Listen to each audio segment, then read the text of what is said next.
Así que bueno, espero que les sirva, que aprovechen y que sea lo que esperaban y lo que pretendían del curso. Yo soy especialista, sí, en clínica médica, soy especialista en terapia intensiva, que es a lo que más me dedico. También soy docente del pregrado, sí, del área de clínica médica en la UBA de Eleva Perón. También soy docente de posgrado, así que bueno, tengo ya unos cuantos años recorridos dentro de la medicina y dentro de la facultad. La idea, ya saben que el tema de hoy es neumonía, no es ningún secreto, sí, pero bueno, la idea es verlo por un caso clínico, ¿sí? Como si estuviéramos en la guardia viendo un paciente, porque para no recitar definiciones de memoria, ¿sí? Ir viendo cómo vamos analizando un paciente, ¿sí? Que llega a la guardia con fiebre y con síntomas respiratorios. Bueno, ahí les dejé en la primera diapo y en la última también les puse el QR, ¿sí? Para la asistencia, así que se lo dejo al principio y al final, por si alguno se conecta más tarde, ya lo tiene. Entonces, ustedes están en la guardia, ¿sí? Lo que sí me gustaría que, por más que esto es virtual, por ahí las cámaras están apagadas, no hay problema, pero me gustaría que el que se anime, la que se anime, participe, ¿sí? Para que no sea tan aburrido y no sea escucharme solo a mí repetir, ¿sí?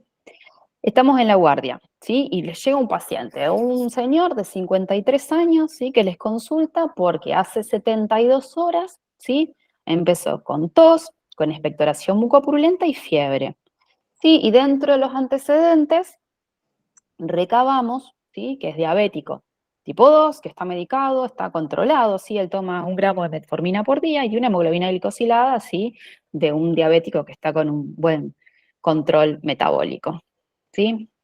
Repasamos, un hombre de 53 años, fiebre, tos con expectoración mucopurulenta, diabético.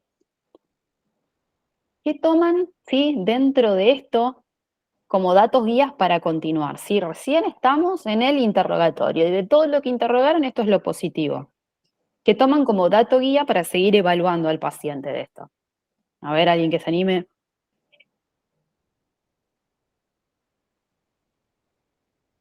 Vamos, que no es muy difícil. Y la tos. La tos, bueno, está bien, sí.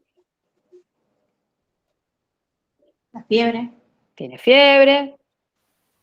Entonces, básicamente es un paciente que tiene fiebre y síntomas respiratorios, ¿sí? Al menos. Podemos englobar la tos, la expectoración mucopurulenta, ¿sí? Con síntomas respiratorios. Vamos a darle ahí como un poco general, ¿no? Entonces dijimos que como datos guía vamos a tomar un paciente que está con fiebre y con síntomas respiratorios. Pero bueno, ¿cómo podemos interpretar esto de la fiebre y los síntomas respiratorios? Sí, hay que tener en cuenta que la fiebre se puede deber a 1 millón de cosas. Si bien lo más probable, y más cuando es aguda, lo más frecuente sea que tenga una etiología infecciosa, hay que tener en cuenta que la fiebre se puede dar en un montón de enfermedades que no son infecciosas también, ¿sí? Oncológicas, reumatológicas, inmunes. Bueno, yo que hago terapia intensiva, los pacientes pueden tener fiebre por cualquier cosa, sin ser, digamos, más de los pacientes que tenemos internados en terapia intensiva hacen fiebre y no siempre la etiología es infecciosa. Pero bueno, en un paciente así con un cuadro agudo como este que le estamos contando, lo más probable es que sí sea una infección. Pero tener en cuenta que podemos tener fiebre por un montón de causas. Y tenemos también, dijimos, tos con expectoración mucopurulenta. En general, esto lo que traduce es que hay una respuesta inflamatoria a una infección, ¿sí? En la vía aérea. Ya sea vía aérea, alveolo, ¿sí? Digamos bronquitis, neumonía, eh, puede ser bacteriana, puede ser viral. En general no está hablando que hay una respuesta inflamatoria, ¿sí? Lo más frecuente cuando es algo así agudo es que se deba a una infección. Pero tener en cuenta que, vuelvo a lo mismo, que es una respuesta inflamatoria ante una anoxa. Pero bueno, si tenemos en cuenta lo agudo del cuadro, la fiebre y los síntomas respiratorios altos, lo más probable es que sea una infección del aparato respiratorio, ¿sí? Todavía no le ponemos el título de neumonía. ¿Sí? Profe, perdón, no Sí. sé si está pasando las diapositivas porque no se ve que pasen. A ver, ¿se ve ahí qué pasó? Yo tampoco No. las veo. ¿No? No. Qué raro. Bueno, No, yo no sí. están pasando, profe. Vamos a hacer una cosa. Dejo de compartir. Ahí está, ahora sí. Ahí sí. A ver, volvemos. A ver, dijimos, fiebre y síntomas respiratorios. ¿Esta la habían visto ya? No. No se vio, siempre quedó en la primera. Bueno, ahí sí pasó. Ahora sí. Bueno, cualquier cosa Ok, me si pone frenan. modo si pone modo Cualquier Falta presentación. la diapositiva 2. Está en modo presentación. Yo lo tengo en modo presentación, Sí, en una si que pone modo presentación no se pasa. Si Claro. lo tiene chiquito, sí se pasa. A ver, vamos a probar de nuevo. Díganme, ¿ahí cambió? No. No. No. Pero, Me parece que lo tenés que sacar del modo presentación e ir pasándolo, apretando las... Sí, de a Los uno con el cuadritos chiquitos. cursor. espera, vamos a volver a probar. ¿Cómo odio cuando me pasan estas cosas tecnológicas?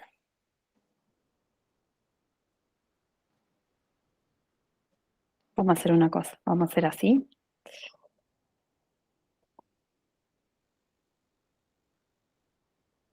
Vamos a probar ahora.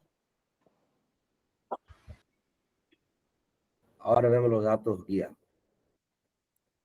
Y nada más. No, ahora nada más. ¿Cambia ahí algo? Nada. Dejaste de compartir, profe. Compartir. No, sí puse, ¿no? Compartí la pantalla completa. Profe, compartí la pantalla, pero no ponga en modo presentación. Lo que pasa es que la van a ver muy chiquitita si no le No. pongo modo presentación. No pasa nada, porque si no después nosotros no vamos a ver la diapositiva. Mejor chiquitita que no ver nada. Está bien. Déjame probar una vez más. A ver.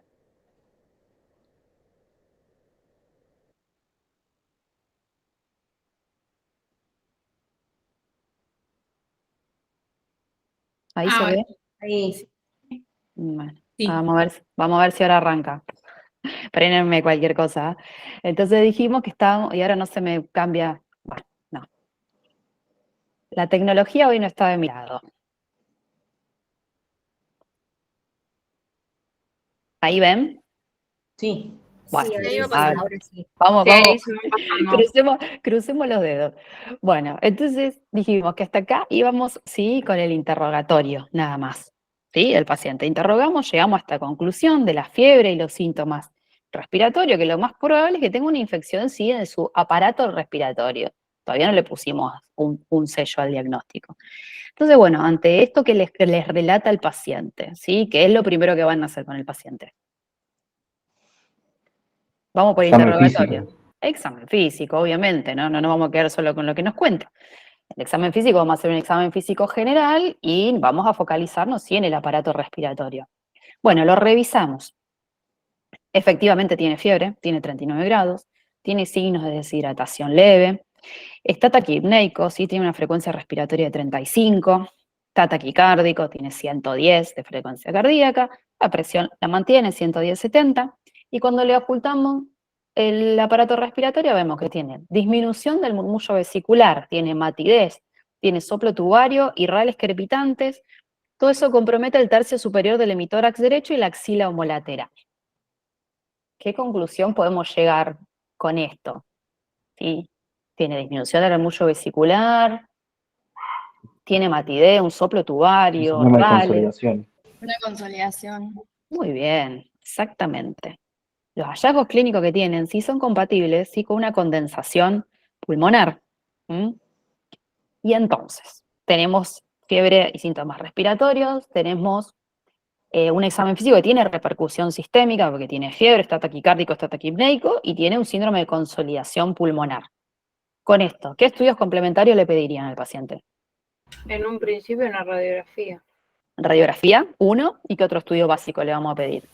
Un hemograma. Un laboratorio, ¿sí? Reactante de fase aguda también.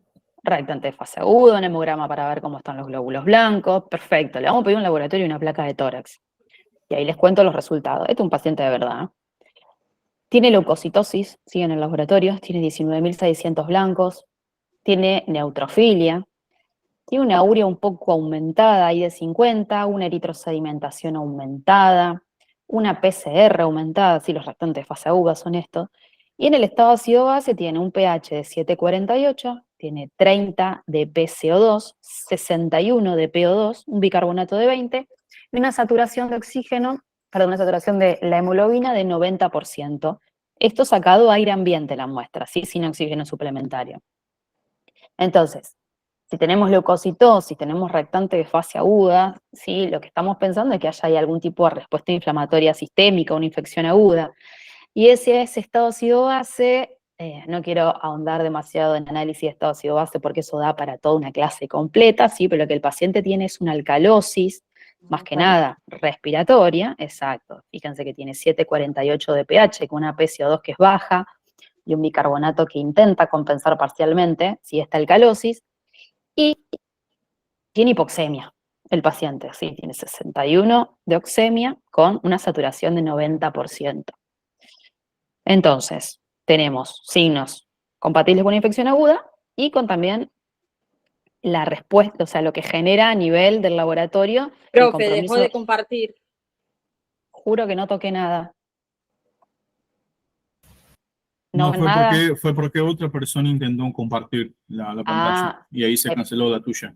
Bueno, vuelvo para atrás. Estamos complicados hoy.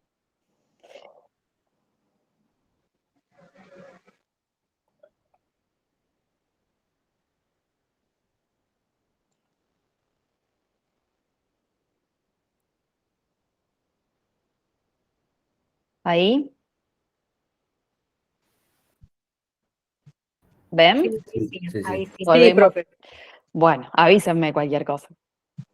Entonces, vemos que tiene una repercusión, sí, en todo lo que es lo respiratorio, porque le genera esa taquipnea que tiene, sí, le genera una alcalosis respiratoria y además está hipoxémico el paciente. Le hicimos una placa de tórax. ¿Qué tiene ahí?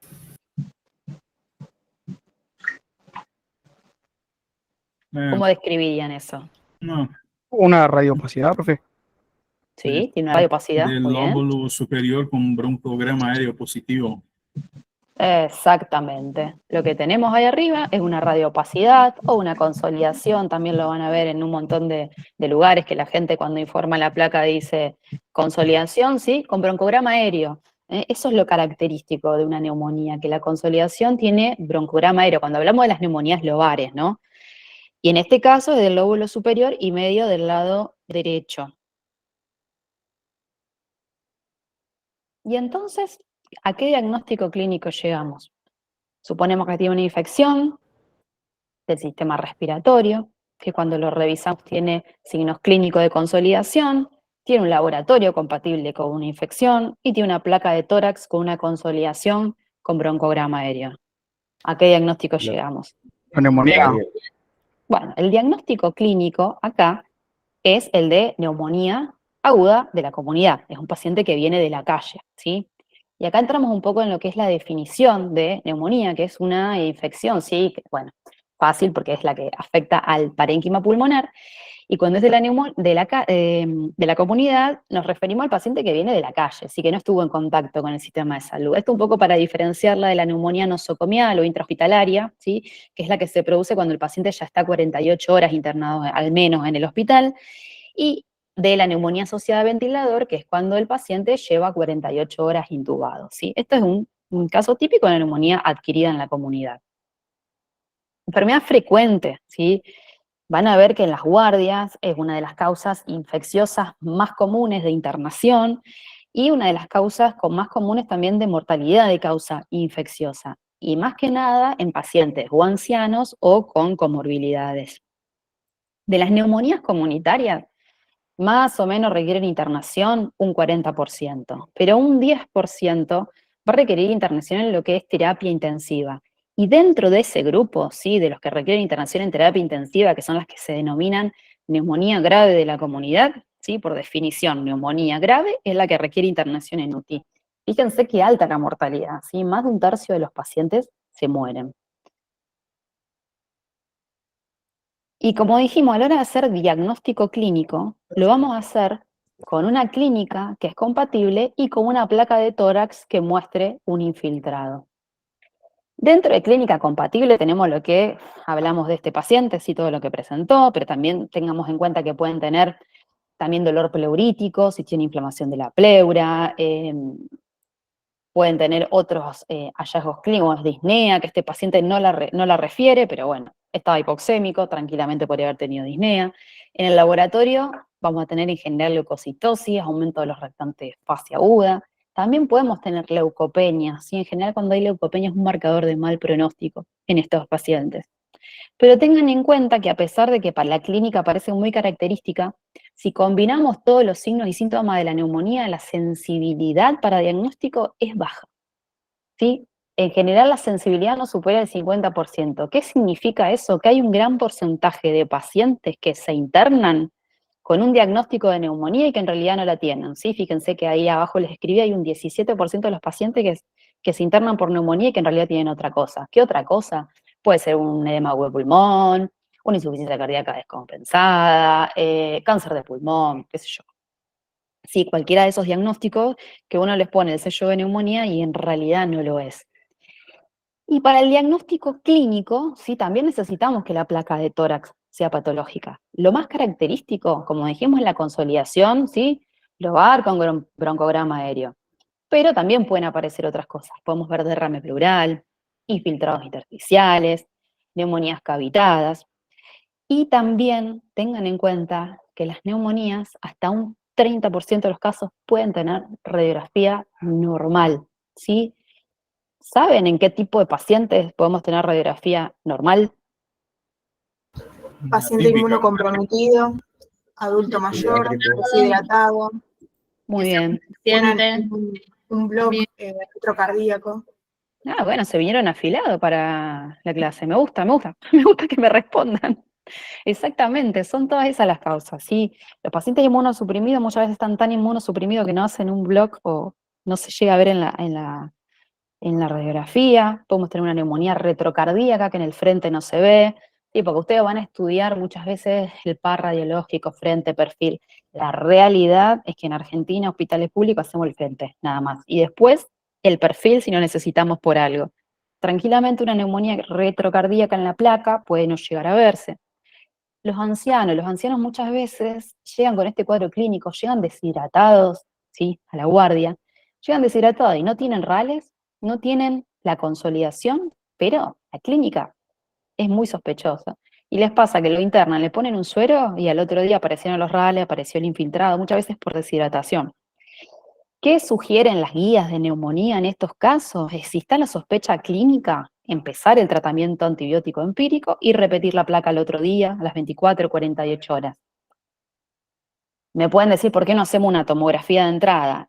Y si lo ponemos en costo-beneficio, la tomografía de un estudio, que vamos a irradiar mucho más al paciente, que es bastante más costoso que una radiografía, entonces en general la reservamos cuando el diagnóstico es más dudoso o cuando queremos acelerar, ¿sí?, los tiempos por otra cuestión. Sí, no sería suficiente con esperar al otro día y repetir la placa de tórax, ¿sí? Pero acuérdense que para el diagnóstico es la clínica con la placa de tórax. Acá le puse algunos ejemplos de radiografías. Ahí la grande la imagen, ¿la ven bien? Sí. Bueno, fíjense en la primer placa, llegan a ver que hay... Exactamente, eso es un nivel hidroaéreo, si esta neumonía está abscedada, ¿eh? Y en la segunda placa, fíjense que más que nada esto es un infiltrado más bien intersticial. Acá tienen otra, donde ya lo intersticial no es tan marcado como esta, pero tiene un poco, sí, de este lado. Y en esta está más consolidado, sí, en la base izquierda. Tengo una pregunta cuanto a eso, profe. Sí, decime. ¿Todas las neumonías atípicas van a cursar con ese patrón de vidrio esmerilado o puede ser que sea una placa normal? Pueden tener placa normal, pueden tener vidrio esmerilado. Lo más frecuente es que tengan, sí, más que nada compromiso intersticial, lo que se llaman atípicas, ¿sí? En general dan más que nada un compromiso intersticial, eso es lo más frecuente. Pero sí, tranquilamente puedes tener placa de tórax normal, que después evolucione, ¿sí?, a un compromiso intersticial. Bueno, gracias. No, por favor.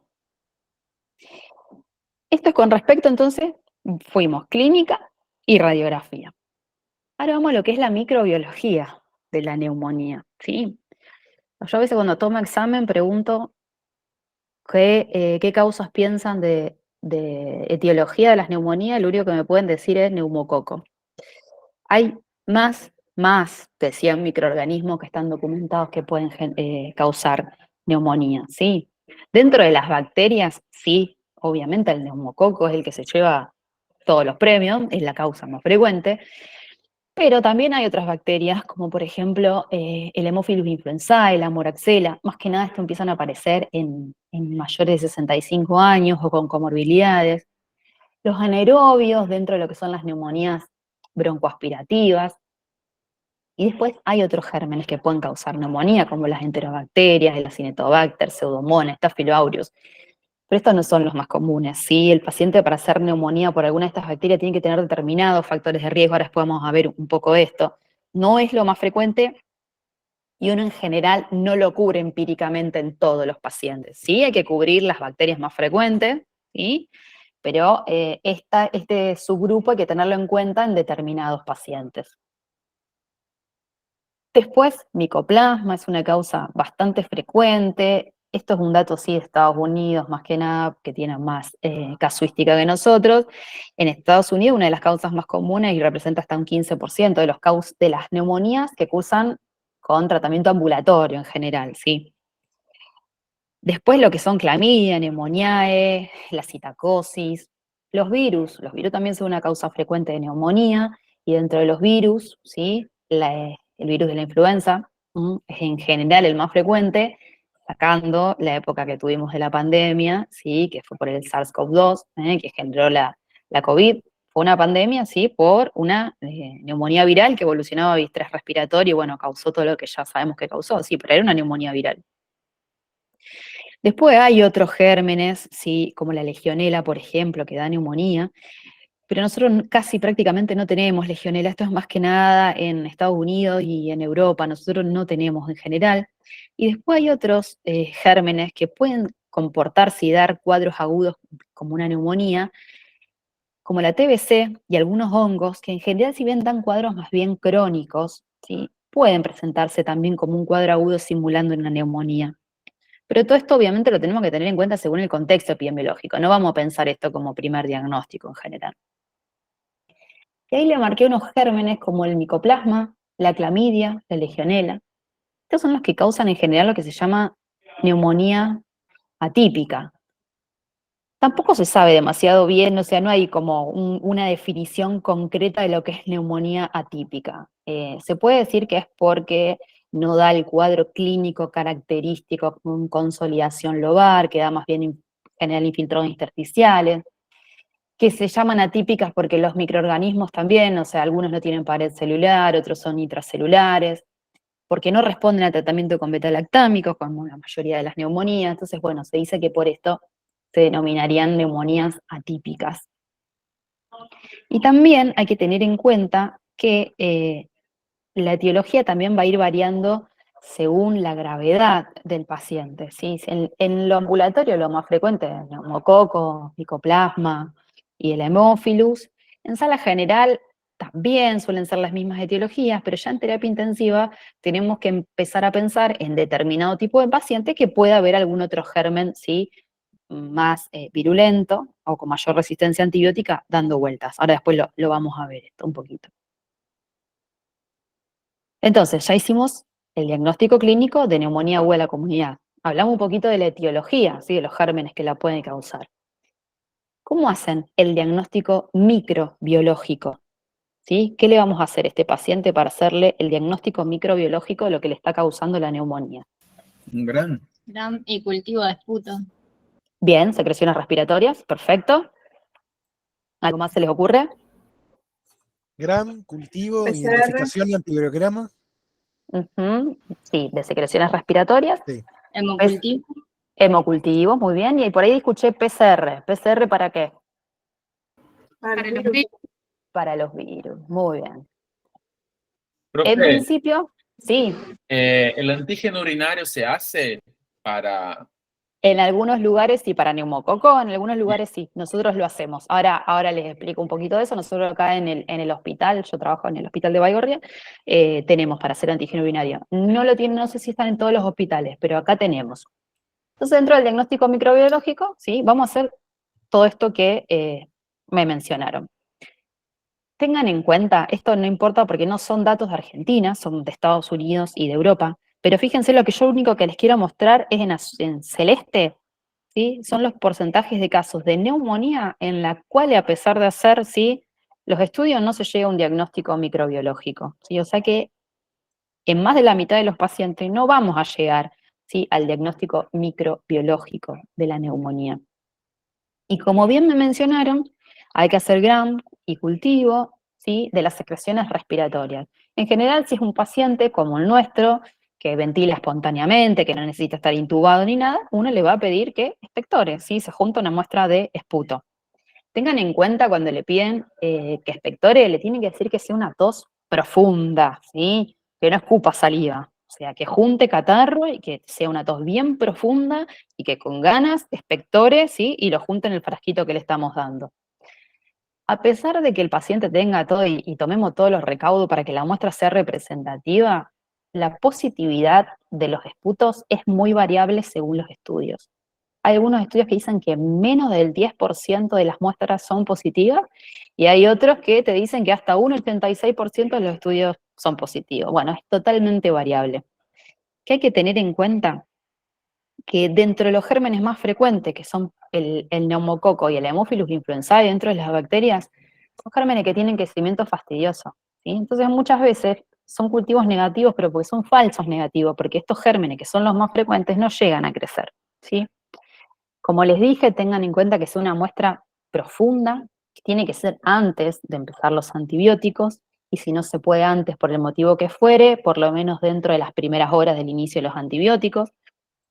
Y tengan en cuenta que esa muestra se debería procesar dentro de las 2 horas de tomadas. Si eso no es factible, porque a lo mejor que entró en la madrugada y recién puede entrar la muestra de microbiología el otro día a la mañana, la guardan en la parte baja de la heladera para conservarla y al otro día la ingresan a microbiología. ¿Cómo decimos que una muestra de secreciones respiratorias es representativa? Cuando tiene más de 25 polimorfonucleares por campo de alto aumento y menos de 10 células epiteliales, ¿sí? Básicamente para diferenciar que no sea de vía aérea superior y de la cavidad, ¿sí?, oral, la secreción que juntó el paciente. Y lo otro que me mencionaron, ¿sí?, son los hemocultivos. ¿Qué pasa con los hemocultivos? El rédito diagnóstico es bastante bajo, ¿sí? De los pacientes que se internan, menos de un cuarto de los pacientes tienen cultivos positivos. En general, cuando son positivos, la gran mayoría, ¿sí?, son por neumococo. Entonces, ¿por qué seguimos sacando hemocultivos? ¿Sí? Porque cuando es positivo, ya nos establece el diagnóstico, y muchas veces tener aislado al patógeno nos sirve para ver la sensibilidad antibiótica que tienen los gérmenes y además sirve para después evaluar los serotipos que se incluyen, sí, en las vacunas. Y en contra de la toma de los hemocultivos, esto que yo les digo, que la tasa de positividad en general es baja, y además muchas veces hay falsos positivos, ¿sí? Un 10% hasta pueden estar contaminados los hemocultivos, ¿sí?, por errores en la toma de la muestra, ¿sí? Y muchas veces eso hace que se prolonguen las internaciones. ¿Qué puede pasar? Un paciente que evoluciona bien rápido y que uno le podría dar el alta rápida, lo ingresamos, le sacamos hemo, al otro día son positivos, al otro día vemos que germen es, y al otro día, a las 72 horas, recién determinamos que en realidad era una contaminación, y capaz que ese paciente que se podría haber ido a la casa al otro día, tiene que esperar a lo mejor 72 horas, ¿sí?, por un cultivo que en realidad es un falso positivo. Pero bueno, ahora vamos a ver. Una consulta. Sí, Entonces, si hablamos de la clínica compatible y Sí. la radiografía también, ¿cuándo tengo Ujú. que pedir? ¿En qué paciente? ¿Todos los pacientes tengo que pedir microbiológico? buena pregunta, a la cual te voy a responder en 2 diapositivas. Ahí sigo con eso. Dentro de los estudios, también lo que podemos pedir es, como preguntó el compañero, es el antígeno urinario. ¿Qué hace el antígeno urinario? ¿Sí? Lo que detecta son polisacáridos, ¿sí?, de la pared celular.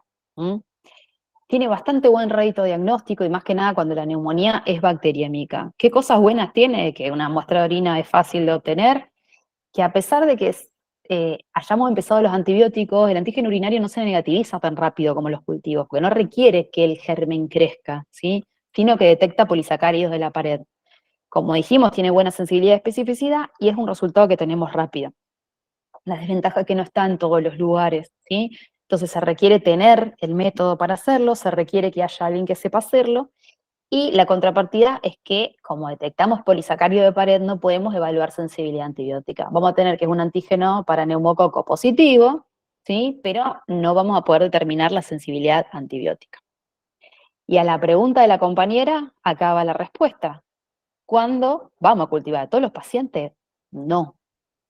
Si el paciente es ambulatorio, no hace falta hacerle cultivos. ¿Sí? Si es un paciente joven, sano, que lo vamos a manejar en forma ambulatoria, no es necesario hacer nada de todo esto.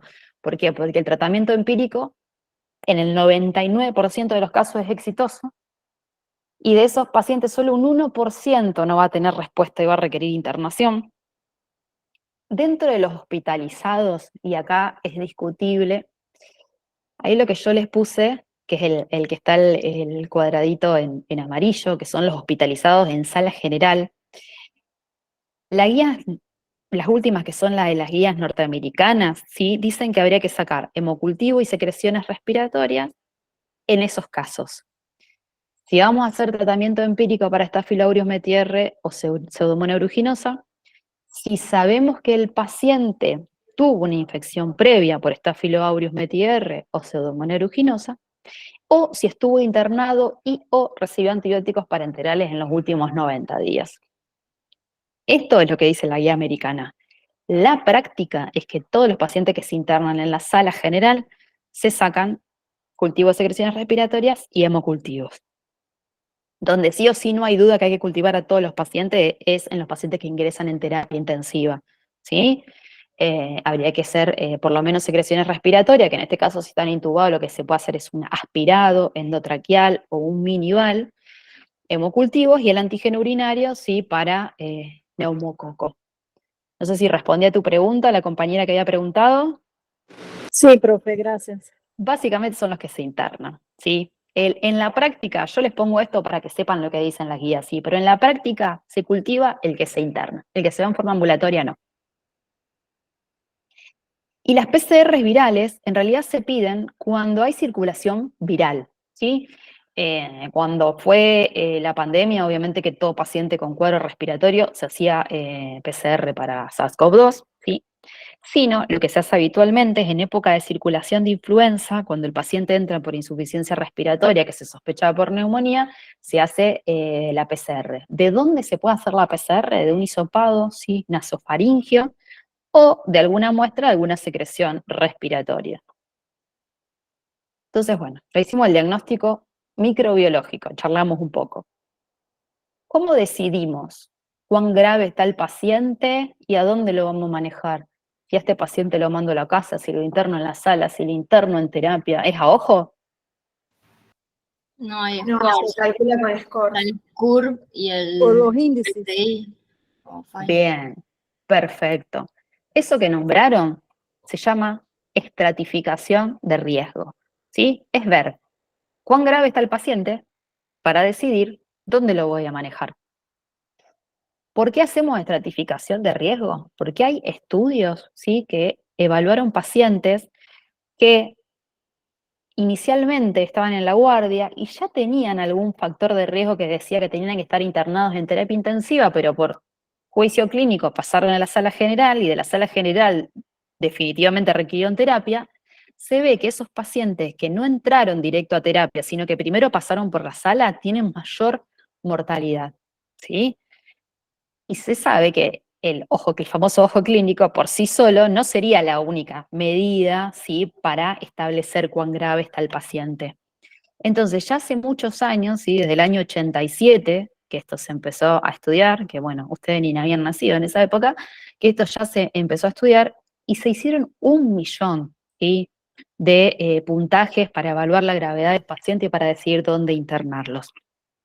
De todo ese millón de escalas, scores, puntaje, como les guste llamarlos, los más estudiados, los más validados, y dentro de esos dos hay uno que más todavía, son el índice de gravedad de la neumonía, o PCI, que es lo mismo que decir Pneumonia Severity Index, que este es el famoso score de Fine o score de Port, también lo pueden escuchar, ¿sí? Este, de todos, es el más estudiado y el más validado. Este lo hicieron los norteamericanos. Y después los británicos sí desarrollaron el CURB 65, que también está bastante estudiado y validado. ¿Sí? Estos son los dos puntajes que tienen que conocer. El PCI, ¿qué evalúa? Variables demográficas, ¿sí? Básicamente la edad, si está internado en un geriátrico, las comorbilidades del paciente, hallazgos al examen físico y hallazgos de laboratorio y radiológico. Hay que saberlo de memoria esto, ni a palo, porque fíjense que tiene un montón de ítems, un montón de números. Imposible saber estas cosas de memoria. Para todo esto hay aplicaciones, ¿sí? Donde tienen todos los scores, lo buscan, cliquean y la aplicación les da el resultado. Y tomando estas variables, según el PCI, se clasifica en 5 clases, ¿sí? Fíjense que el punto de corte en lo que es mortalidad está acá, ¿sí? Fíjense que los primeros 3, las NAC FINE 1, 2 y 3, tienen un porcentaje de mortalidad bajísimo, menor al 1%, y hay un salto acá en lo que es 4 y 5. ¿Qué significa un poco esto? Esta escala se desarrolló, más que nada, el estudio estuvo diseñado para ver qué pacientes yo mando con tranquilidad a la casa. ¿Qué son? Seguro, la NAC FINE 1 y 2, y en general la NAC FINE 3 también a veces se pueden ir a la casa. Lo que sabemos es que estos pacientes tienen muy bajo riesgo de mortalidad, entonces nos quedamos tranquilos. ¿Por qué es esto? Es porque por cómo estuvo hecho el diseño del estudio, ¿sí? Más que nada es para detectar cuáles son los pacientes de bajo riesgo y que yo puedo mandar tranquilo a la casa. De ahí en más, si el FINE 5 se interna en terapia o no, ya todo eso en realidad se usan otros scores. Ya sabemos que esos hay que internarlos, ¿sí? Pero no sirve para determinar en qué lugar es mejor internar al paciente, ¿sí? Y hay que tener en cuenta con este score que como le da mucho puntaje a la edad, ¿sí? Y a las comorbilidades, si el paciente es joven y no tiene ninguna comorbilidad, muchas veces puede subestimar, ¿sí? La gravedad de la enfermedad. Vamos a calcular el FINE o PCI de nuestro paciente. La edad dijimos que tenía 53. Si a esos 53 le sumamos los 20 puntos que suma por la frecuencia respiratoria, ¿sí? Que son los hallazgos positivos que tiene el paciente, nos da una NAC FINE 3. En teoría, tiene baja mortalidad. Sí, quizá podría pensar uno que digo, bueno, a lo mejor lo puedo manejar en forma ambulatoria. ¿Qué es lo que no me gusta? Que el paciente tiene 61 de oxemia, está hipoxémico, satura menos de 92. Pero acá, el punto de corte, ¿sí? Es 60. La verdad es que entre 60 y 61, clínicamente yo no veo la diferencia. Estas son cosas criticables, sí, que tienen los puntajes y los scores, que entre 60 y 61, chicos, no hay diferencia, ¿sí? Que sume o no sume acá. O sea, está hipoxémico igual, me dé o no me dé el score, ¿sí? Y en general, la saturación menor a 92 ya es un factor de riesgo de gravedad en una neumonía, independientemente de lo que le dé el score, ¿sí? Esto es para que lo vayamos analizando en base sí a un caso clínico, porque después pasa que son residentes de clínica médica y vienen a recitar como un librito, tiene neumonía, FINE, tanto, tiene que estar, y a veces no es solo, por eso les digo, hay que sumar un montón de cosas cuando uno está evaluando al paciente. El otro score que me mencionaron es el CURB 65. Este es como bastante más fácil, ¿sí? Porque CURB 65 es el acrónimo de confusión, nitrógeno ureico mayor a 19, que esto es lo mismo que decir urea mayor a 42, frecuencia respiratoria mayor a 30, la R es de frecuencia respiratoria, la B es de blood pressure, ¿sí? Una sistólica menor a 90 o una diastólica menor o igual a 60, y 65 es por la edad, ¿sí? Mayor o igual a 65 años. Este es al revés del PCI. Este se diseñó el estudio para discriminar los pacientes de más riesgo de morirse, ¿sí? Y que requieren sí o sí estar internados. Lo mismo, después la adquisición, si va a terapia, si va a la sala, se usan otros métodos, ¿sí? Pero al menos este dice que el paciente se tiene que internar. pero tengamos en cuenta que este no tiene en cuenta las comorbilidades.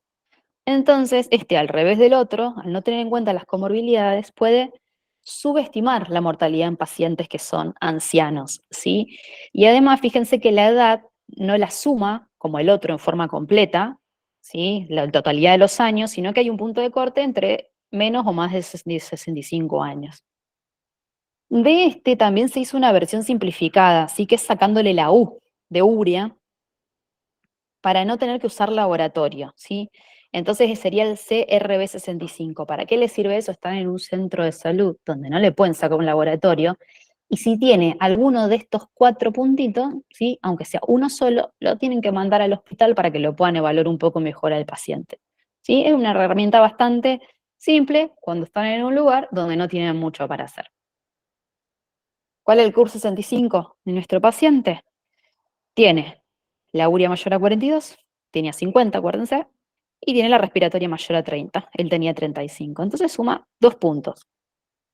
¿Cómo se interpreta, ¿sí? El CUR 65? En general se dice que los que tienen mayor o igual a 3 son los que sí o sí se tienen que internar, ¿sí? Después podemos evaluar, como ya les vengo diciendo, si el 4 o el 5 tiene que ir o no a terapia o no, pero bueno, tener en cuenta que 3 o más se interna. 0 o 1 son los que tienen menos riesgo de mortalidad y son los que se podrían manejar en forma ambulatoria. Y el 2 son los que tienen riesgo moderado, y van a ver que las guías dicen considerar internación corta o tratamiento ambulatorio supervisado. Ustedes todavía no tienen mucha experiencia dentro de la medicina, pero en el ámbito público hacer tratamiento ambulatorio supervisado es imposible, ¿sí? En general, los que tienen un CUB2 se internan en la sala general, aunque sea para hacer un tratamiento corto y después irse a la casa si anda todo bien. En general son pacientes que se internan. Nuestro paciente Profe, tenía, sí, pero ¿cómo sería exactamente ese tratamiento de ambulatorio supervisionado? O no, sea, es que acá en el hospital no se hace directamente. En el privado, un tratamiento ambulatorio supervisado sería un paciente que a lo mejor lo puedes tratar con antibióticos bioral, tiene buena tolerancia, tiene el familiar que lo va a cuidar sí o sí, tiene posibilidad de que vaya un médico a controlarlo todos los días o un enfermero. Son cosas que en Argentina no están tan aceitadas de esa manera, excepto los que tengan obras sociales bastante más caras, digamos. exige mucho más recursos para ser posible. Está buenísimo porque vos lo que evitás es que el paciente esté internado en una sala con todo lo que implica estar en contacto con otras patologías, con otros gérmenes, con todo lo que, todos los riesgos que tiene una internación, ¿no? Pero tenés que tener un sistema que los pueda sostener a este tipo de pacientes, y que en nuestro país el público es imposible, eso es inviable, y en el privado tenés que tener como una muy buena obra social para que hagan esto. No es cualquier obra social. Si tenés esta que nosotros vemos, no sé, terminan todos OSDEPIM, mandar, visitar, todas estas obras sociales, ¿no? De casualidad que te pagan el antibiótico, un tratamiento ambulatorio supervisado no te lo hacen tampoco. Sí. Así que esto no es muy extrapolable a nuestro país, pero se los pongo porque, bueno. Pacientes con tuberculosis se usa la supervisión. Sí, en el centro de salud para que tomen los fármacos, pero eso es otra cosa, ¿sí?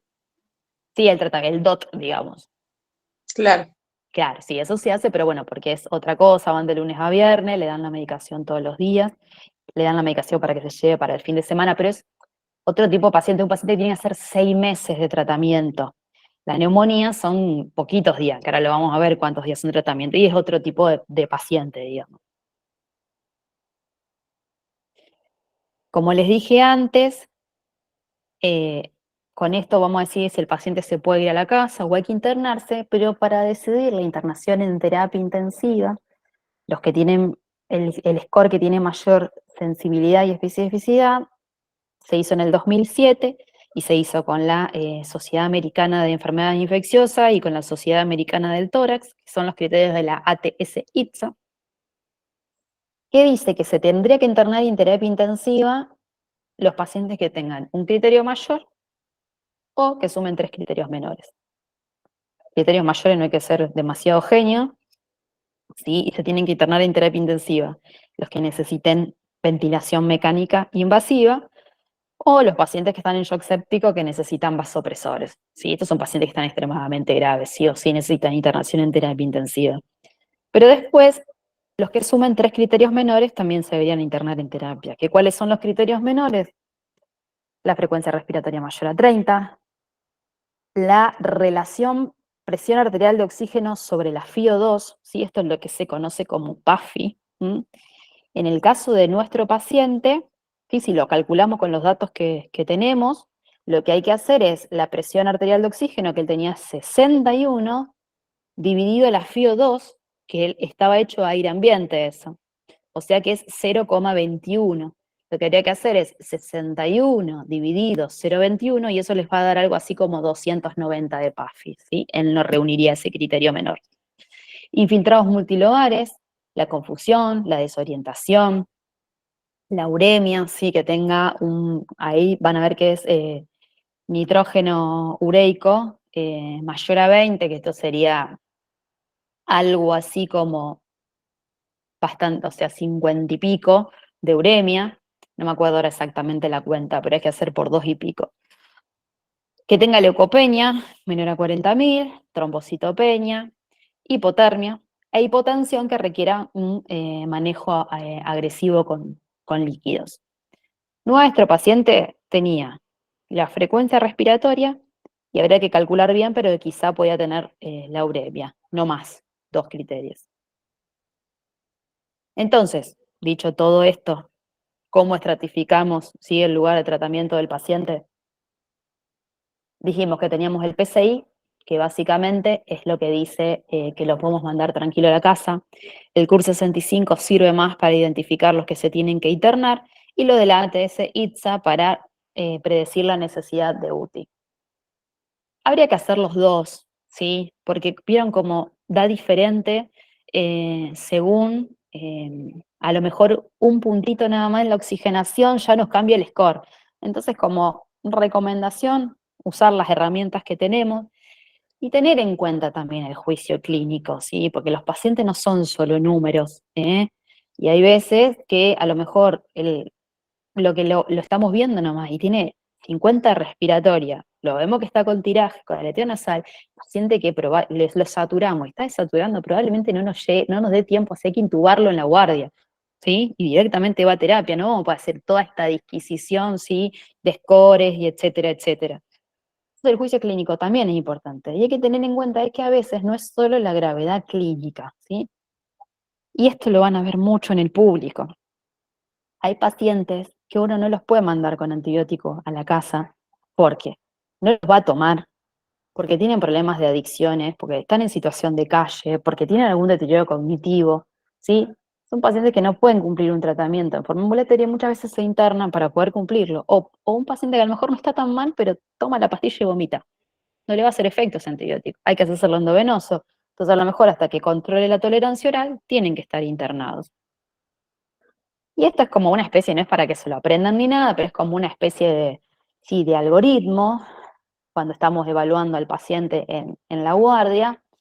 Sí, si el paciente ya entra con un shock séptico que requiere vasopresores, o ya tiene una insuficiencia respiratoria que hay que intubarlo, nada, se hace esto y se manda a terapia. Como les dije, no les va a dar tiempo a hacer demasiadas scores y calcularle.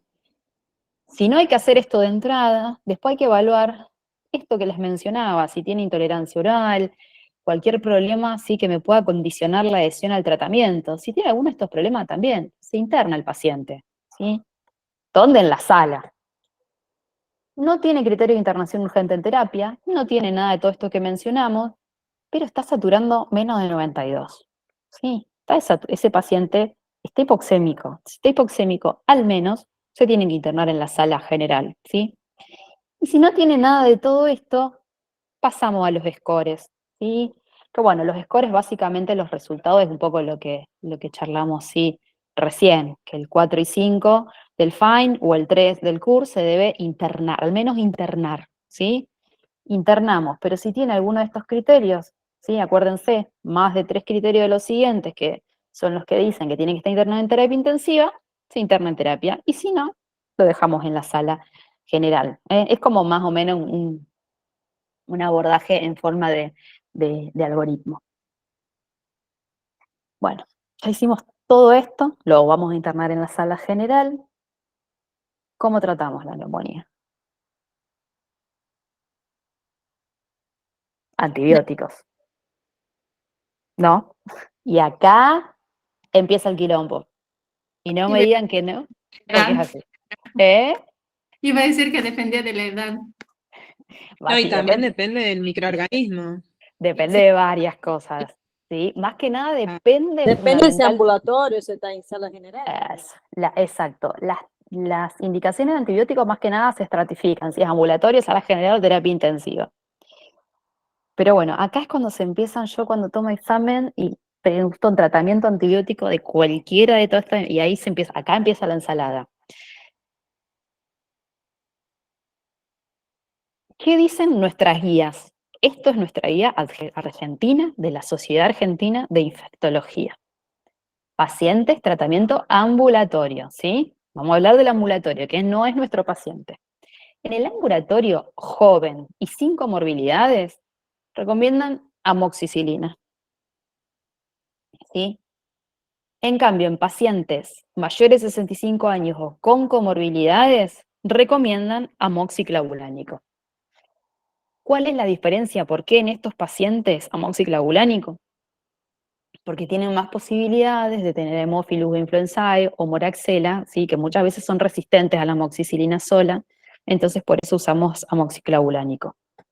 ¿Qué otros tratamientos podemos usar como alternativas a esto?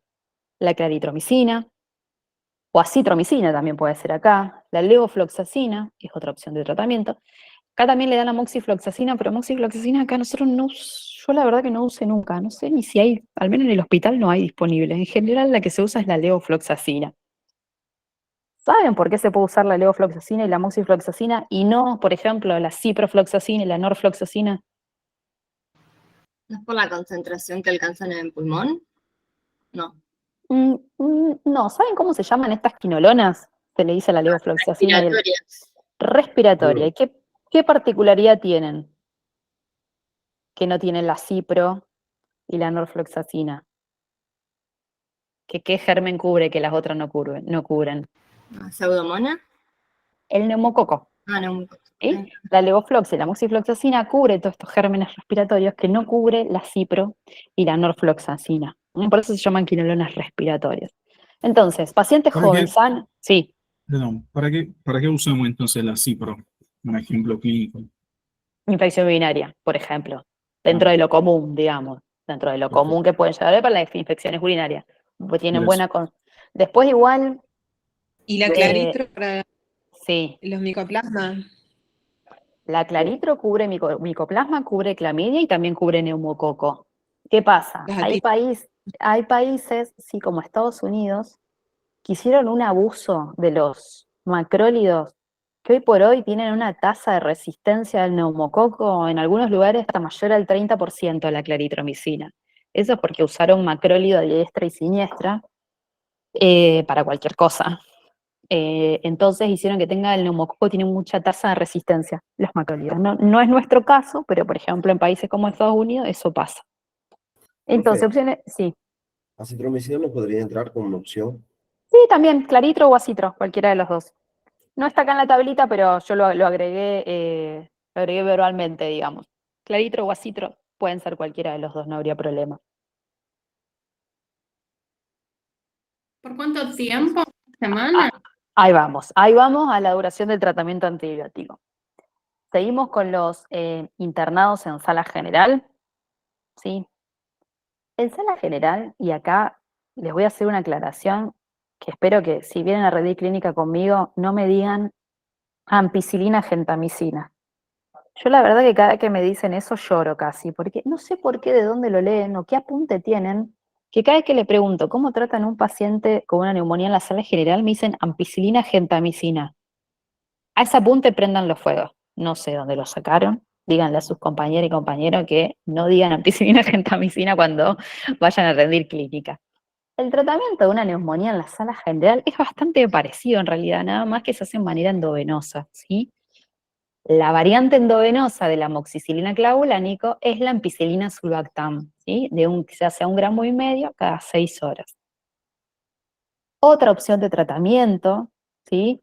En la sala general puede ser la ceftriaxona también, ¿sí? Básicamente son los beta-lactámicos. Aparte de los beta-lactámicos, en sala general también se puede hacer monoterapia con levofloxacina, ¿sí? Endovenosa, también viene endovenosa. Y otra cosa que podemos discutir acá en sala general es si hacemos el tratamiento asociado o no con macrólidos. Fíjense que acá la guía de la SADI le pone más o menos, lo deja como a criterio del médico tratante, ¿sí? Ahora después les explico un poquito esto, por qué. Pero básicamente el tratamiento es ampicilina sulbactam con o sin claritromicina, ceftriaxona con o sin claritromicina, o monoterapia con levofloxacina. Más que nada lo dejamos reservado para los que tienen alergias a los beta-lactámicos. En general, ¿sí? En pacientes en sala general, los resultados cuando se tratan con una quinolona respiratoria son similares, ¿sí? A los beta-lactámicos con macrólidos. Otra opción para pacientes que no podemos usar ni macrólidos ni fluoroquinolonas es combinar, que esto a la gente del Carrasco, los que si alguna vez van al Carrasco le van a ver que les gusta poner doxiciclina, ¿sí? Es combinar un beta-lactámico, ¿sí? Con doxiciclina. Es como una tercera opción de tratamiento. Nosotros mucho no lo usamos, pero bueno, sepan que si no pueden hacer ni macrólido ni fluoroquinolona, combinar los beta-lactámicos con la doxiciclina también es una opción de tratamiento en sala general. ¿Eso sería por el micoplasma? Más que nada es para cubrir las atípicas, sí, las que se llaman atípicas. Una pregunta. En ese caso, sí. ¿En sala general se puede hacer también amoxiclavulánico con claritro? Claro, pero si vos lo tenés internado, el amoxiclavulánico son pastillas. En general, si vos lo tenés internado es o porque no está respirando del todo bien, porque tiene intolerancia oral, entonces por ahí se prefiere el tratamiento endovenoso. Amoxiclavulánico o ampicilina sulbactam en general, el espectro antimicrobiano es el mismo. La diferencia es que uno es bioral y el otro es endovenoso, ¿sí? Entonces, en general, el paciente es internado, preferís hacer endovenoso, por eso usás ampicilina sulbactam. ¿Se entendió esa parte? Sí, gracias. Sí, bueno. Una pregunta. Sí. Ya sé que están hablando más bacteriana, más por neumococo, o sea, el tratamiento. Si sospecho atípica, en ambulatorio, ¿se hace tratamiento con macrólidos? Porque también leí que no se trataban en ambulatorios, así que no sé, pregunto. Sí, lo haces. En general lo haces el tratamiento. Lo que ha cambiado en el transcurso de los años es que antes se hacían 14, 21 días de tratamiento en general en las atípicas, y eso se fue acortando con el tiempo y con una semana de tratamiento sería suficiente. Y si vos querés diagnosticar una atípica, la manera de diagnosticarlo, sí, en general es con serologías, ¿sí? Por ahí en el ambulatorio no sería tan necesario pedirlas, pero en un paciente que a lo mejor se interna, ¿sí? Le podés pedir serologías, ¿sí? Para ver los anticuerpos. ¿Y BIM entra dentro de lo que es clasificación de atípicas? ¿O son gérmenes, digamos, microorganismos intracelulares? No, son neumonías virales. Las otras se llaman atípicas porque no dejan de ser bacterias, ¿sí? Claro, y tienen una clínica diferente, por eso. Claro, son bacterias, se tratan con antibióticos, ¿sí? Las otras son neumonías virales. Gracias. No, de nada. Sí. Bueno, entonces yo puedo dar solamente el ampicilobactam o la ceftriaxona o la levo, o yo tengo que combinarlo el beta-lactámico con el macrólido. En sala general, Sí. podés combinarlo o no. Ahora yo te voy a contar un poquito cómo fue toda la historia de esto. Podés combinarlo o no, según las guías. En sala general, ¿sí? Estamos hablando. Ahora yo después te explico en terapia intensiva. Tiene toda una historia, un trasfondo. Entonces creo que ya les voy a explicar un poquito más. Ahora cortito nomás. Ahí es como había hecho más o menos en la cabeza un razonamiento de que el ambulatorio yo no lo combino. O sea, yo le doy amoxi y... Sí, el ambulatorio no. Claro. Ambulatorio en general no los combinas, no. Ahí yo pensé que si voy a sala general, es como que como en el ambulatorio no lo combino, en sala general estaría bueno combinarlo, como que por ser un poco más agresivo. Queda a criterio del médico que lo está tratando. Y ahora te cuento bien un poquito cómo es la historia de los macrólidos. Bueno, Acá cortito tengan en cuenta que tanto los macrólidos como las fluoroquinolonas sí pueden causar prolongación del intervalo QT. Entonces, pacientes que tengan riesgo de tener QT prolongado, ya sea de forma congénita o porque tengan algún trastorno del medio interno como hipocalemia, hipomagnesemia o que estén tomando fármacos que también puedan prolongar el QT, ténganlo en cuenta, ¿sí? Que se deben controlar. Vamos a terapia intensiva, que esto es lo que a mí más me gusta. En terapia intensiva, sí o sí hay que combinar el beta-lactámico con el macrólido o el beta-lactámico con una fluoroquinolona. Acá, beta-lactámico más doxiciclina no va y tampoco va fluoroquinolona como monoterapia, ¿sí? En terapia intensiva es un beta-lactámico sí o sí con un macrólido o con una fluoroquinolona. Primera opción con el macrólido. Es el tratamiento general del paciente que se interna en terapia. Después, si el paciente estuvo internado en los últimos 90 días, recibió antibióticos endovenosos en los últimos 90 días, o ya tiene antecedentes de tener una infección por un Staphylococcus aureus METI-R o una pseudomonas, hay que cubrirlo dentro del tratamiento empírico, ¿sí? ¿Con qué cubrimos Staphylococcus aureus meticilino resistente de la comunidad? Vancomicina, lo que más van a usar, o linezolid. Y para cubrir pseudomonas tenemos un montón de opciones de antibióticos como la piperacillina tazobactam, cefepime, ceftazidima, imipenem, meropenem, ¿sí? Hay varias opciones de tratamiento, pero esto habría que cubrirlos en pacientes que o estuvieron internados, o recibieron antibióticos endovenosos, o que ya sabemos que ha estado infectado por alguno de estos gérmenes. Si no, el tratamiento es un beta-lactámico, AMS claritro, ¿sí? El que más usamos, estraxona claritro. ¿Por qué digo claritro acá y no digo acitro? Porque la claritro es bien endovenosa, también, la citromicina no. Es un paciente que está grave en terapia intensiva, que no puede usar de entrada la vía oral, preferimos el macrólido endovenoso.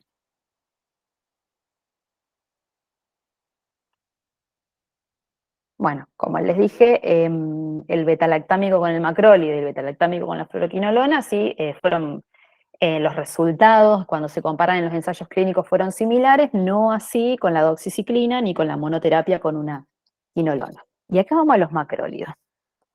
El macrólido tiene una historia un poco bastante larga, donde hay varios estudios, sí, que son en general retrospectivos y observacionales que sugieren que los esquemas combinados que tienen un macrólido con un beta-lactámico reducen la mortalidad, pero más que nada en pacientes con NAC grave, ¿sí?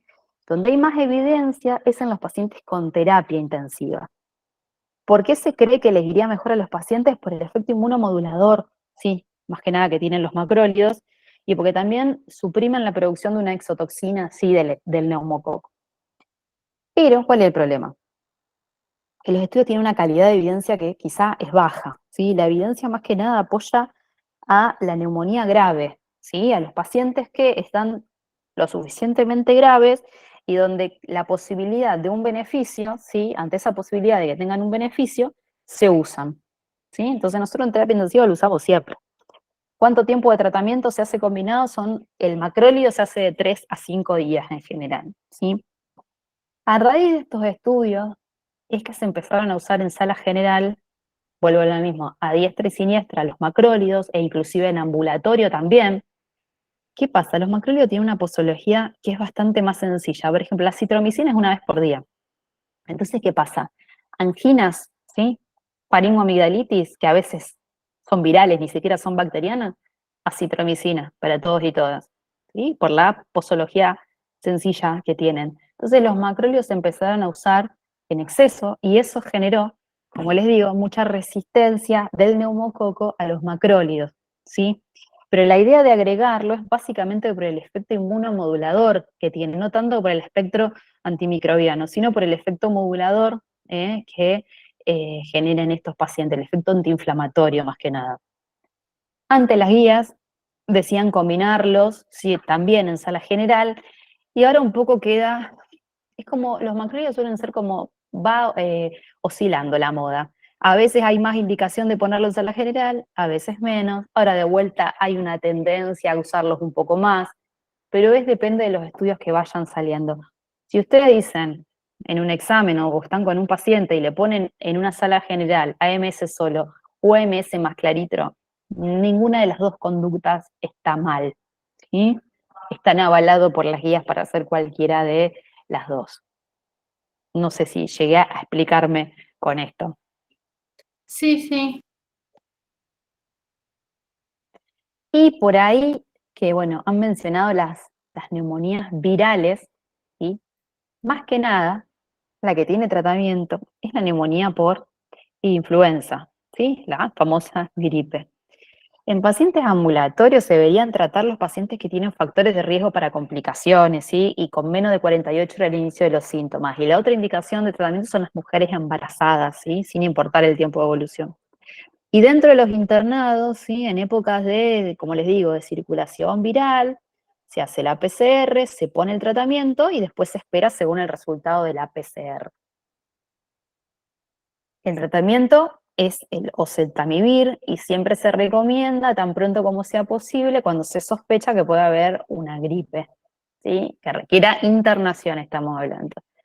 Siempre dentro de las primeras 48 horas es más efectivo, pero en pacientes graves, en pacientes que nosotros tenemos en terapia intensiva y se sospecha, se tratan independientemente del tiempo de evolución. La duración del tratamiento son 5 días en casos confirmados, pero si le hacemos el hisopado, pedimos la PCR, le ponemos el oseltamivir y después resulta que la PCR viene negativa, uno podría suspender tranquilamente el tratamiento. ¿El oseltamivir, profe, a cada cuánto? ¿Cada 12? El oseltamivir, la dosis de 75 miligramos cada 12 horas. Gracias. Por 5 días. Ahora vamos a lo que es duración del tratamiento antibiótico, que por ahí me preguntaron antes. En general, las neumonías que evolucionan bien son 5 a 7 días de tratamiento antibiótico, ¿sí? ¿Qué significa que evolucionen bien? Que en los primeros 2 a 3 días ya hay una mejoría clínica, ¿sí? O sea, en 48 a 72 horas el paciente deja de tener fiebre, no necesita oxígeno, ya no está más taquicárdico, no está más taquipneico, no está inestable hemodinámicamente. Si en pacientes que dentro de las primeras 48 a 72 horas de tratamiento evolucionaron bien, con 5 a 7 días, en general obviamente los que tenemos en terapia intensiva hacemos 7 días, pero sin un ambulatorio quizá con 5 días, hasta podría estar bien, suficiente. No se hace más ese tratamiento de 10 días, 14 días. Ahora la tendencia en general, en la mayoría de las infecciones que se puede, es hacer cada vez esquemas antibióticos más cortos. Obviamente que hay pacientes que van a necesitar más días de tratamiento. ¿Cuáles son? Los que no respondieron bien al inicio del tratamiento.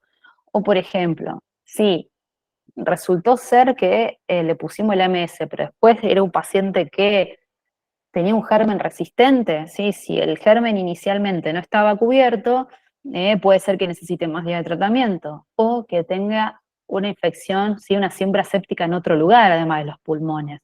Por ejemplo, meningitis, endocarditis. El neumococo puede dar un síndrome, que ahora no me sale el nombre, que puede dar neumonía, meningitis y endocarditis, todo al mismo tiempo. Eso no son pacientes que vamos a tratar 7 días. Si son pacientes graves y con bastante mal pronóstico. En estos pacientes se prolongan los tratamientos, tanto para cubrir la meningitis y o endocarditis. O en los casos de, por ejemplo, una neumonía necrotizante, un empiema, un absceso, cualquier cosa que esté coleccionada, ¿sí? Donde muchas veces, al estar en anaerobiosis, muchas veces los antibióticos no penetran bien, o si penetran pierden la eficacia, ¿sí? Entonces, en estos casos muchas veces hay que prolongar el tratamiento antibiótico hasta que se resuelve ese foco que no está drenado. Y esto se los puse porque van a ver que muchas veces es una pregunta frecuente de los familiares de los pacientes.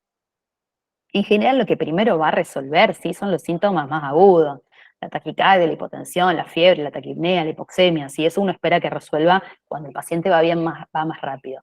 Pero fíjense que acá les puse la tos y la fatiga, porque después le va a pasar que ustedes van a estar en la sala general viendo al nonito, que ustedes le van a decir al familiar, no, ya está bien, se puede ir a la casa, y el paciente va a decir, pero no, doctor, doctora, sigue tosiendo, la neumonía la tiene. No. La tos es una respuesta inflamatoria. La vía aérea no se recupera de un momento para el otro de eso. La tos puede persistir. Promedio, 2 semanas por lo menos. Por más que se haya tratado la neumonía, por más que la neumonía esté curado, ¿sí? Puede tener 2 semanas de tos e inclusive más, 3 semanas, 4 semanas, puede seguir tosiendo el paciente. Lo mismo que el malestar general, la fatiga, no se va a recuperar de un día para el otro, y más si es una persona añosa. Placa de tórax, 30 días. El infiltrado radiológico no limpia enseguida, ¿sí? ¿Por qué les pongo esto? Porque después le va a pasar, pero doctora, ¿no le hizo una radiografía para ver si se curó de la neumonía? No, porque la radiografía no va a mejorar. Sí, la radiografía no se hace de control para ver si la neumonía está mejor. Al contrario, uno hace una radiografía de control cuando sospecha que puede haber algo que está peor, ¿sí? No sé si se entiende la idea. La placa de tórax uno no la hace de control porque sí, la hace cuando sospecha que puede haber algo que no está evolucionando del todo bien. Para algún derrame, por ejemplo. Por ejemplo. Y entonces ahora acá vamos a la evolución de nuestro paciente. El paciente lo internamos en la sala. Nos vinieron los hemocultivos positivos, tenían efectivamente un neumococo. Lo veníamos tratando con ampicilina sulbactam, el neumococo es sensible, pero está hace 4 días que está internado y persiste, con fiebre y con requerimiento de oxígeno. ¿Qué puede estar pasando acá? Sigue con fiebre, no responde, necesita oxígeno.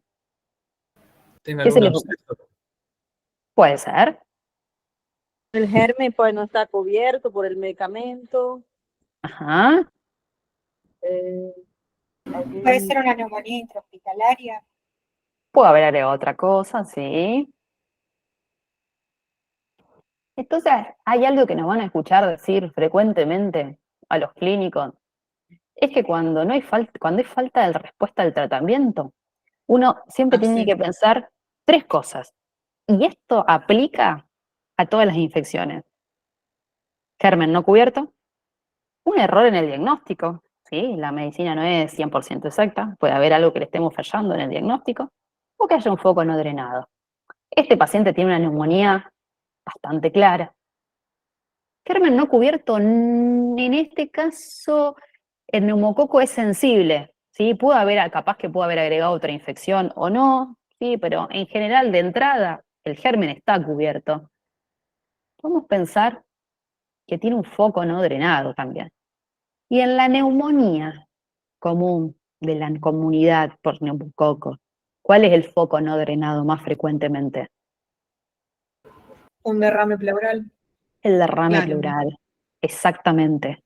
Entonces, si sigue con fiebre, si sigue requiriendo oxígeno y algo en la auscultación cambia, a este paciente sí hay que hacerle una placa de tórax, que no está respondiendo bien. Le hicimos la placa de tórax y le diagnosticamos que tiene un derrame pleural.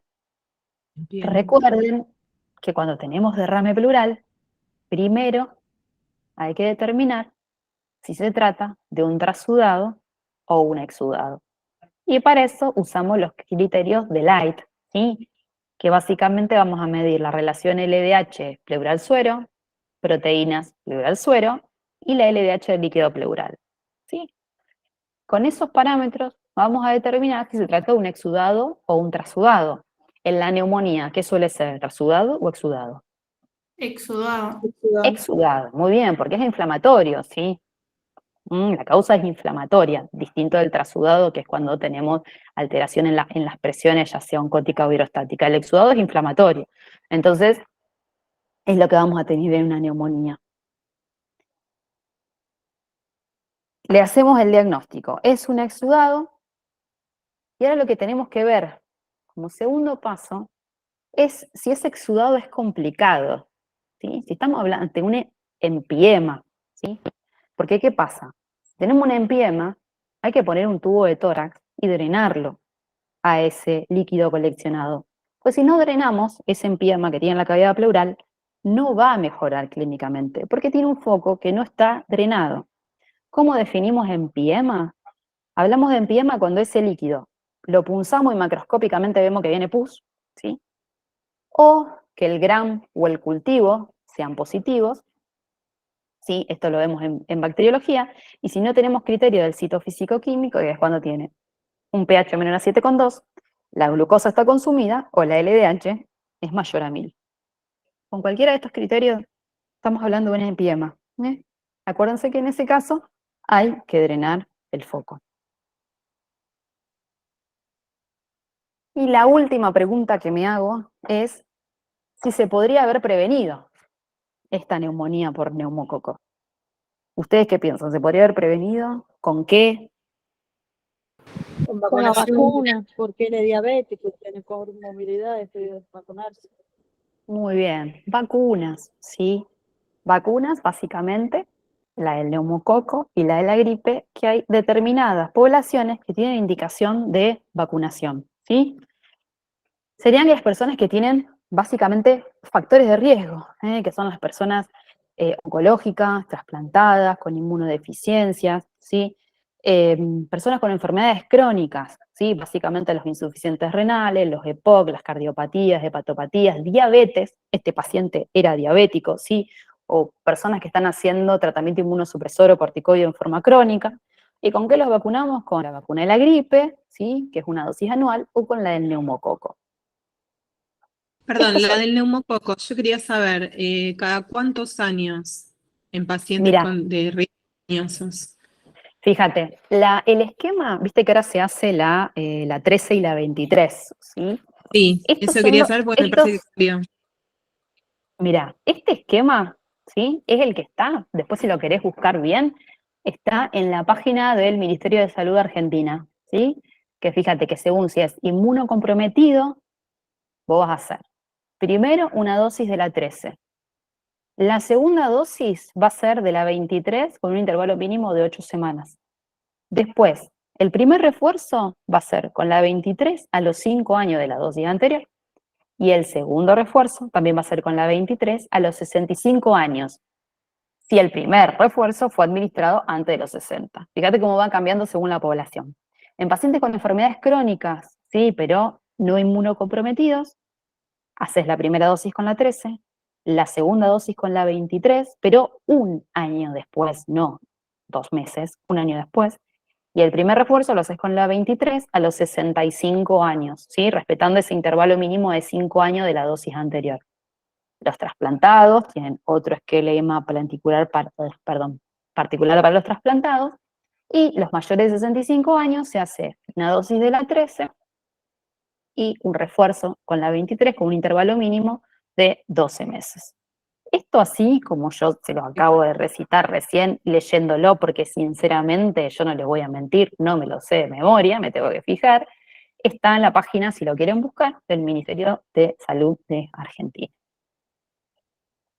Y bueno, hasta aquí llegamos, espero que haya sido clara la clase, ahí les dejo el QR, a ver si alguien más necesita escanearlo por última vez, y nada, si quieren hacer Una preguntas, si consultita, quieren... perdón, neumonías por micosis solo en pacientes inmunodeprimidos, ¿verdad? Y no es tan frecuente.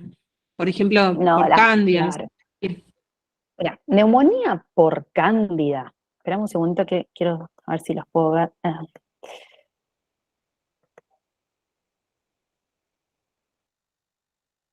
Ahí estamos. Neumonía por cándida, bastante complejo. En realidad la cándida es un patógeno que es comensal, digamos, está en la vía aérea, está en el tracto digestivo. En general puedes tener una cándida en una secreción respiratoria sin que sea una neumonía por cándida. Es muy difícil una neumonía por cándida. Si queremos hablar de micosis, más que nada vamos a hablar de histoplasmosis, coccidioidomicosis, paracoccidioidomicosis. La más frecuente como causa micótica es la histoplasmosis. Pero en realidad lo vas a pensar en pacientes muy puntuales, no en una neumonía así aguda de la comunidad. ¿Sí? En general suelen ser inmunosuprimidos, suelen ser cuadros bastante más crónicos, suelen ser pacientes que vienen con fiebre hace mucho tiempo, adelgazados, con tos con expectoración hace un montón, con sudoración nocturna. Es otro tipo de cuadro clínico. Gracias. No sé si respondí a tu pregunta. Sí, como lo mencionaste en las etiologías, por eso Claro. quería Las saber. micosis se parecen mucho el cuadro clínico a la tuberculosis, ¿sí? Es ese tipo de cuadro clínico en general. Es más parecido a eso, más que una neumonía. Pero hay casos donde se pueden presentar en forma aguda. Pero es raro que sea en un paciente de la comunidad sin demasiados factores de riesgo. Yo no he visto mucho. O sea, yo solo vi una paciente con una TBC que se presentó así con un cuadro clínico que parecía, era una chica de 18 años, diabética, casi insulino, diabética tipo 1, interna, una neumonía, no arrancaba, no resolvía, esputo VAR positivo. El cuadro clínico es el cuadro clínico de una neumonía, pero era una TBC. Y dentro de las micosis, yo personalmente no vi ninguna que se presente así como neumonía aguda, digamos. Son más bien cuadros más crónicos. Bueno, gracias. No hay por qué. Gracias, profe. Profe, No, perdón, sí. te molesta. Gracias, ¿Podría profe, buscar por de la nuevo clase. el código QR que no lo logré tomar? El Por favor. QR, sí, Sí, esperame un por favor. segundito. Espérenme. Profe, ¿puedes pasarme el PowerPoint? Creo que no llegaron a grabar la clase, por casualidad. A ver quién quedó ahí. Sí, aparece que Sí, se sí, está está grabando. ¿Grabada? Perdón, no escuché bien. Sí. ¿Se llegó a grabar? Sí, la están grabando. Ah, bueno, listo. ¿Y eso después ustedes se lo comparten a los chicos? Sí, sí, quédate tranquila. Ah, bueno, listo. Dale, perfecto. Gracias, profe. No, de Muchas nada. gracias. Ahí lo pudieron escanear. ¿Queda alguien más? Profe, una pregunta. Sí. Hace un rato dijo que para el estáfilo meticilino resistente se utilizaba vancomicina. Sí. ¿No se utiliza clindamicina antes de banco? No, en general, espérame, dejo de compartir acá para si los veo. No. Los estudios para tratamiento de neumonía por Staphylococcus METI-R están hechos con vancomicina y con linezolid. Son comparables en resultados clínicos, ¿sí? La clindamicina se usa más en pediatría, ¿sí? Y se podría llegar a usar en adultos, pero con un nivel de evidencia que es mucho menor, ¿sí? Ante una enfermedad que es potencialmente grave. Ah, mira, ahí está Clepson por ahí de fondo, alumno mío. Las enfermedades que son potencialmente graves, como esta, no vas a elegir un antibiótico que no esté del todo demostrado. Entonces, los que tienen más evidencia clínica y con un montón de cosas discutibles son la vancomicina, que tiene escasa penetrancia en el parénquima pulmonar, tiene un montón de factores que hacen que a veces sea complicado el manejo, y el linezolid. Ambos son equivalentes. ¿Qué otras opciones de tratamiento tenés además de la clindamicina, como vos nombraste, linezolid y vancomicina? Trimestoprim, sulfametoxazol. Nosotros en terapia intensiva lo usamos bastante, pero no hay demasiados estudios. Terapia intensiva en neumonía asociada a la ventilación mecánica, que no es lo mismo que neumonía grave de la comunidad. Son pacientes con distinta evolución clínica y distinta gravedad, ¿sí? Así que si vos tenés que tratar una neumonía de la comunidad por un Staphylococcus METI-R, las guías te avalan con vancomicina y linezolid, no con el resto. Doctora, ¿y si este paciente, digamos que está en sala general y tiene el estáfilo meticilino resistente? Sí. Bueno, también se va a tratar con vancomicina, ¿sí? Sí. Bueno, y si después deseo, o sea, hay algún momento en el que ya lo voy a pasar a vía oral. Es que no tenés demasiada opción de tratamiento para la vía oral para esos pacientes. Son contados con los dedos lo que andan bien. En general, las neumonías de la comunidad por Staphylococcus METI-R suelen ser bastante virulentas, porque el de la comunidad, a diferencia del intrahospitalario, tiene una toxina, ¿sí? Que se llama, creo que es Phantom Valentine el nombre, que hace que sean bastante virulentos, bastante agresivos. En general dan neumonías necrotizantes, ¿sí? Suelen ser pacientes bastante graves. En general, suelen ser pacientes de terapia intensiva. Ok, doctora, gracias. No, de Profe, nada. una consulta. Sí. Teniendo en cuenta, por ejemplo, una neumonía en contexto de una exacerbación de POC, el tratamiento también es el mismo, se evalúa o sea, si es leve, moderado, grave la exacerbación, y ahí se evalúa si se hace también amoxiclavulánico o ampicilbactam. Claro, vos primero tenés que evaluar si la exacerbación de POC requiere antibióticos. En general, exacerbaciones Claro. moderadas o graves se tratan con antibióticos, ¿sí? Sí, perfecto. Después la selección del tratamiento antibiótico va a depender de cuántos riesgos tengas de tener pseudomonas, ¿sí? Aeruginosa o no. En general, si no tenés riesgo de tener pseudomonas aeruginosa, el tratamiento es exactamente igual que una neumonía de la comunidad, digamos. Perfecto. Esto es todo lo que hablamos. Ahora, si ya tenés más riesgo de tener Pseudomonas aeruginosa, en general el tratamiento que usamos es, dentro de los que mencioné, el más usado es piperacilina tazobactam. Antes, en mi época, cuando yo era residente, usábamos mucho la combinación ampicilina-sulbactam ciprofloxacina. Pero ¿qué pasa? Con el transcurso de los años, la Pseudomonas se ha hecho más resistente a la ciprofloxacina y no sería una buena opción de tratamiento. Perfecto. Muchas Profe, gracias. Profe, y la dosis. Igual, perdón, que le quiero terminar de contestar a la compañera, van a tener una charla de asma EPOC, sí, que lo va a dar la doctora Martini, y que bueno, va a estar hablando de esto también. Perfecto, muchas gracias, profe. No, de nada. Y Sí, la dígame. dosis de piperacilina en sulbactam. La dosis de piperacilina tazobactam Sí. es 4,5 gramos cada 6 horas si querés cubrir Pseudomonas aeruginosa. Profe, Sí, ¿cómo Clepson. andás? ¿Cómo andás? ¿Todo bien, ¿Me vos? extrañaste que tanto estás en el curso? Mucho. Decime. Tengo una duda respecto al tratamiento antibiótico de 5 días. Sí. ¿Eso no generaría resistencia antibiótica? Haciendo un No. corto, ¿no? Al revés, Clepson. Las resistencias antibióticas en general se generan con el mal uso de los antibióticos.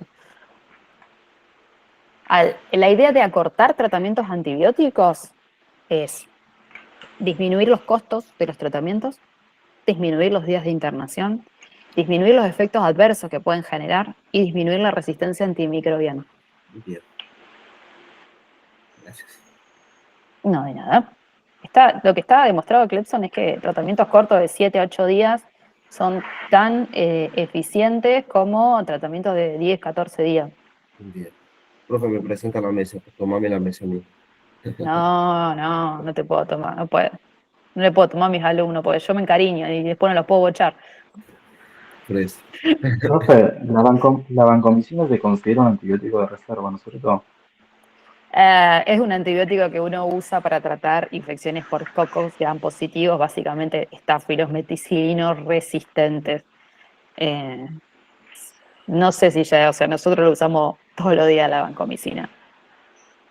Pero sí, no es algo que vaya, yo porque estoy muy habituada, porque como hago terapia intensiva y manejo pacientes graves, es algo que usamos frecuentemente. A lo mejor no lo vas a usar en una sala general, pero también cada vez se están usando más porque hay muchos estafilos aureus meticilinos resistentes de la comunidad. Capaz que en la sala podés tener, según el tipo de infección, otras opciones. Por ejemplo, si tenés una infección de piel y partes blandas, para el compañero que te preguntó la clinda es una opción de tratamiento, el TMS, en una sala general. Pero en terapia intensiva vamos a optar por la vancomicina, ¿sí? Por la gravedad que tienen los pacientes.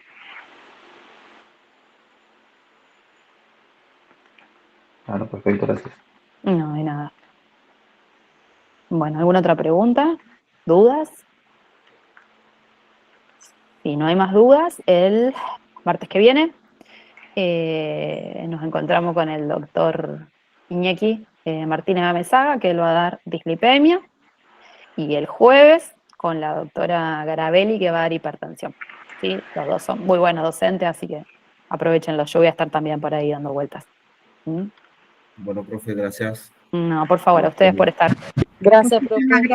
Adiós. Que terminen bien su día. Chau, chau. Profe, gracias.